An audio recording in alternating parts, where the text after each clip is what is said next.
ನಮಸ್ತೆ ಕರ್ನಾಟಕ. ಎಲ್ಲರೂ ಹೇಗಿದ್ದೀರಾ? ಎಲ್ಲರೂ ಚೆನ್ನಾಗಿದ್ದೀರಿ ಅಂತ ಭಾವಿಸ್ತೀನಿ. ಇವತ್ತು ನಾನು ಚೀಸ್ ಬ್ರೆಡ್ ಆಮ್ಲೆಟ್ ಹೇಗೆ ಮಾಡೋದು ಅಂತ ಅಂದ್ಕೊಳ್ತೀನಿ. ಇದು ನಿಮಗೆ ಇಷ್ಟ ಆಗಬಹುದು ಅಂತ ಅಂದ್ಕೊಳ್ತೀನಿ.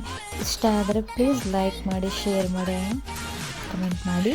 ಹಾಗೆ ನೀವು ಕೂಡ ಇದನ್ನು ಟ್ರೈ ಮಾಡಿ. ಬನ್ನಿ ಇದು ಹೇಗೆ ಮಾಡೋದು ಅಂತ ಹೇಳಿ ನೋಡೋಣ. ಮೊದಲಿಗೆ ಸಾಸ್ ರೆಡಿ ಮಾಡೋಣ. ಬಾಣಲೆ ಕಾಯೋಕ್ಕಿಡಿ. ಕಾದ್ಮೇಲೆ ಬಟರನ್ನು ಹಾಕಿ, ಬಟರ್ ಎಲ್ಲ ಕರಗಿದ ಮೇಲೆ ಇದಕ್ಕೆ ಚಿಕ್ಕದಾಗಿ ಕಟ್ ಮಾಡಿರುವಂತಹ ಬೆಳ್ಳುಳ್ಳಿನ ಹಾಕಬೇಕು.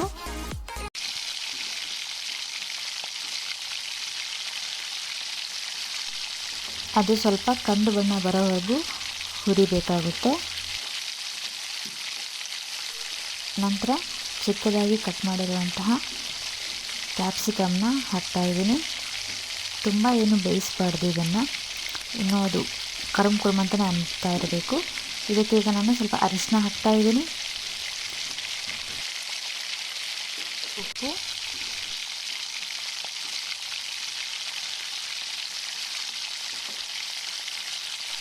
ಅಚ್ಕಾರದ ಪುಡಿ 1 ಚಮಚ, ಟೊಮೊಟೊ ಸಾಸ್ 2 ಚಮಚ,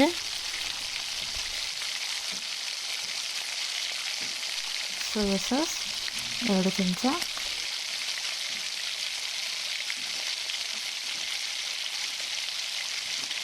ಎಲ್ಲನೂ ಚೆನ್ನಾಗಿ ಮಿಕ್ಸ್ ಮಾಡ್ಕೋಬೇಕು.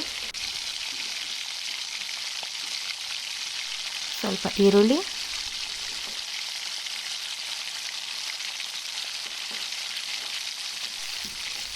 ಸ್ವಲ್ಪ ಕೊತ್ತಂಬರಿ,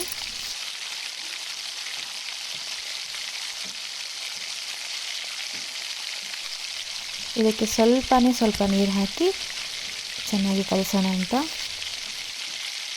ಇವಾಗ ಹೆಂಚಿಗೆ ಬಟರನ್ನ ಹಾಕಿ ಟೊಮೊಟೊನ ರೌಂಡಾಗಿ ಕಟ್ ಮಾಡಿರೋದನ್ನು ಸ್ವಲ್ಪ ಹುರ್ಕೊಳ್ಳೋಣ ಅಂತ. ಹಾಗೆ ಈರುಳ್ಳಿನ ಸಹ ಸ್ವಲ್ಪ ಹುರ್ಕೊಳ್ಬೇಕು. ಈ ಕಡೆ ಮೊಟ್ಟೆನ 6 ಮೊಟ್ಟೆ ತೊಗೊಂಡಿದ್ದೀನಿ. ಅದಕ್ಕೆ ಅರಿಶಿನ ಮತ್ತು ಉಪ್ಪು ಹಾಕಿ ಚೆನ್ನಾಗಿ ಕಲಿಸ್ಕೋಬೇಕು. ಬಾಣಲೆ ಕಾದಿದ ಮೇಲೆ ಅದಕ್ಕೆ ಬಟರನ್ನು ಹಾಕಿ ಮತ್ತು ಮಿಕ್ಸ್ ಮಾಡಿರೋಂತಹ ಈ ಎಗ್ಗನ್ನು ಹಂಚ್ ಮೇಲೆ ಹಾಕೊಳ್ಳೋಣ. ಆಮ್ಲೆಟ್ ಥರನೇ ಎಗ್ಗನ್ನು ಹಾಕಬೇಕೀಗ. ಎಲ್ಲ ಹಾಕಿದ ಮೇಲೆ ಬ್ರೆಡ್ಡನ್ನು ಇಡಬೇಕು. ಇದಕ್ಕೆ ರೆಡಿ ಮಾಡಿರುವಂತಹ ಅದೊಂದು ಸಾಸನ್ನು ಬ್ರೆಡ್ಗೆಲ್ಲ ಹಚ್ಚಬೇಕಾಗುತ್ತೆ. ನಂತರ ಕಟ್ ಮಾಡಿರುವಂಥ ಟೊಮೆಟೊ, ಈರುಳ್ಳಿ, ನಂತರ ಚೀಸ್ ತುರಿದಾದರೂ ಹಾಕ್ಬೋದು ಅಥವಾ ಹಾಗೇನಾದರೂ ಇಡಬಹುದು. ನಂತರ ಆಮ್ಲೆಟನ್ನು ಅದ್ರ ಮೇಲೆ ಒಂದು ಪದರ ಹಾಕಬೇಕು.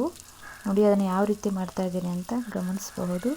ಈಗ ಮತ್ತೆ ಈ ಸೈಡ್ಗೆಲ್ಲ ಮತ್ತೆ ಆಮ್ಲೆಟನ್ನು ಹಾಕ್ತೀನಿ.